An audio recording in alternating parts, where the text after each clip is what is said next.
अस्सलाम वालेकुम जी दोस्तों, कैसे हैं आप। उम्मीद करता हूँ आप खैरियत से होंगे। अल्लाह के फजल करम से आज एक नई वीडियो शुरू करते हैं। आज मैं ये दिखा रहा हूँ आपको गंदम का ढेर, और आज हमारे साथ एक ज़िम्मेदार मौजूद है, मोहम्मद इरफान भुट्टा।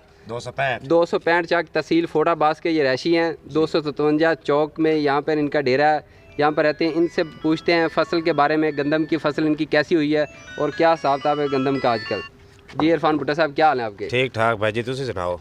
ਅਸੀਂ ਖਰੀਆਂ ਦੇ ਨਾਲ ਬਿਲਕੁਲ ਠੀਕ ਠਾਕ ਹੈ। ਤੁਸੀਂ ਸੁਣਾਓ ਜੀ, ਇਹ ਫਸਲ ਗੰਦਮ ਦੀ ਤੁਸੀਂ ਗੰਦਮ ਕੱਢ ਲਈ ਸਰ? भाई जी काट ली कणक, ਤੇ आज ही ਕੀ- कटी। ਅੱਜ ਹੀ ਗੱਡੀ ਤੇ ਕੀ ਰੇਟ ਸ਼ੇਰ ਸਰ ਗੰਦਮ ਦਾ? गंदम दा रेट बहुत लो है, ਅੱਛਾ ਜੀ। 1700 1750 रेट दे रहे हैं। Government गंदम की ऐस की हो ही नहीं। ਅੱਛਾ ਜੀ। अगे 40-45 मन किले दी निकलती है पैड़ी दी, ऐस की आई 30-35 मन दी एवरेज आ रही है। उधर रेट कम है, अच्छा। ठेका ज्यादा है, खर्चा भी ज्यादा है। ਅੱਛਾ ਜੀ। ਠੇਕਾ ਕੀ ਚੱਲ ਰਿਹਾ ਤੁਹਾਡੇ ठेका इतने चढ़ रही है 50 तो 55 हजार ਇੱਕ ਕਿੱਲੇ ਦਾ? एक पैड़ी दा। ਠੀਕ ते ਤੇ ਉਸ पानी की- बोर दिन मुल ला रहे हैं। औसत ऐस की घट आई, ਅੱਛਾ ਜੀ।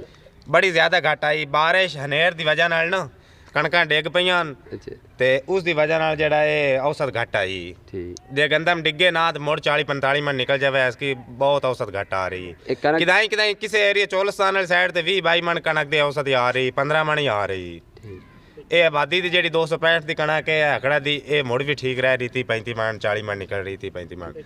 मगर रेट थोड़ा है, रेट जेड़ा 2200 कणक दा होना चाहिए है। ਤੁਸੀਂ ਖਾਨ ਸਾਹਿਬ ਤੁਹਾਡੇ ਅਗਰ ਵੀਡੀਓ ਦੇਖਣ ਤੇ ਉਹਨਾਂ ਦੇ ਕਰ ਤੁਸੀਂ ਕੀ ਮੁਤਾਲਬਾ ਕਰੋਗੇ ਖਾਨ ਅਸੀਂ ਇਹ ਗੱਲ ਕਰਨੇ ਆ ਵੀ ਜਿਹੜਾ ਨਾ ਰੇਟ 2200-2000 ਕਣਕ ਦਾ ਦਿੱਤਾ ਜਾਵੇ, ਕਿਉਂ ਡੀਏਪੀ ਦਾ ਥੈਲਾ 4500 ਦਾ ਹੋਇਆ ਖੋਤਾ ਹੈ, ਯੂਰੀਆ ਦਾ ਜਿਹੜਾ 2000 ਦਾ ਹੋਇਆ ਖੋਤਾ ਹੈ, ਤੇ ਮਹਿੰਗਾਈ ਬੜੀ, ਸਾਡੀ ਜਿੰਨਸ ਦਾ ਰੇਟ ਜਿਹੜਾ ਉਹ ਘੱਟ ਹੈ। ਠੀਕ। ਇਹ ਹਾਰਵੈਸਟਰ ਨਾਲ ਕੱਢੀ ਹੈ ਕਿ ਥ੍ਰੈਸ਼ਰ ਨਾਲ ਕੱਢੀ? ਵੱਡੀ ਹੈ ਜੀ, ਇਹ ਜੇ ਆਪ ਵੱਢਦੇ ਸੇ ਤੇ ਖਾਤਾ ਮਹਿੰਗਾ ਪੰਦਾ ਹੈ। ਮਸ਼ੀਨ ਤਾਂ 10000 ਰੁਪਇਆ ਇੱਕ ਪੈਲੀ ਦਾ ਦੇ ਤੇ ਇਹ ਗੁੰਜਾਈ ਗੁੰਜਾਈ ਕਣਕ ਡਿੱਗ ਪਈ ਹੈ, ਹਾਲਾਤ ਬੜੇ ਖਰਾਬ ਹਨ। ਠੀਕ ਤਾਂ ਵਾਸਤੇ ਹੈ ਜੋ ਅੱਜ ਹਾਰਵੈਸਟਰ ਗਾਤੂ ਤੇ ਮੌਸਮ ਖਰਾਬ ਹੈ ਤੇ ਇਹ ਗੁੰਜਾ ਲਈ।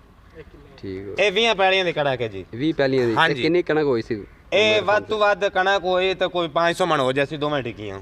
ਠੀਕ। ਦੋਨੇ ਡੇਰੀਆਂ ਜਿਹੜੀ ਹਾਂਜੀ। ਪੱਲੀ ਡੇਰੀ ਵੀ ਪਈ ਹੈ? ਹਾਂਜੀ। ਤੇ ਇਹ ਵੈਰਾਈਟੀ ਕਿਹੜੀ ਹੈ ਕਣਕ ਦਾ, ਕਿਹੜਾ ਬੀ ਬੀਜਿਆ ਸੀ ਤੁਸੀਂ ਜੀ? ਇਹ ਬੱਖਰ ਹੈ ਜੀ।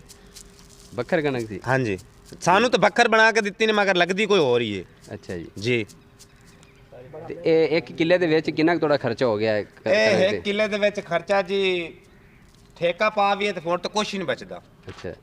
ਜੇ ਨਿਰਾ ਖਰਚਾ ਪਾ ਵੀ ਤੇ 30000 ਰੁਪਏ ਕਿੱਲੇ ਦਾ ਖਰਚਾ ਹੋ ਗਿਆ। ਇਹ ਕਿੱਲੇ ਦੇ? ਹਾਂਜੀ। ਤੇ ਕਿੱਲੇ ਦੀ 30-35 ਮਣ ਔਸਤ ਆਈ ਕਣਕ ਦੀ? ਤੇ ਬਸ ਹੁਣ ਅੱਲਾ ਹੀ ਵਾਰਿਸ ਹੈ ਗਰੀਬਾਂ ਦਾ। ਠੀਕ ਜੀ। ਚਲੋ ਜੀ, ਸਾਡੀ ਗੁਜ਼ਾਰਿਸ਼ ਹੈ ਖਾਨ ਸਾਹਿਬ ਅੱਗੇ ਵੀ ਕਿ ਤੁਸੀਂ ਵੀ ਮਿਹਰਬਾਨੀ ਕਰੋ ਇਹਨਾਂ ਜ਼ਿਮੀਦਾਰਾਂ ਤੇ ਇਹ ਕਣਕ ਦਾ ਰੇਟ ਜਿਹੜਾ ਇਹ 2000 ਤੋਂ 2200 ਰੁਪਇਆ ਮਣ ਕੀਤਾ ਜਾਵੇ। ਠੀਕ ਹੋ ਗਿਆ, ਮਿਹਰਬਾਨੀ।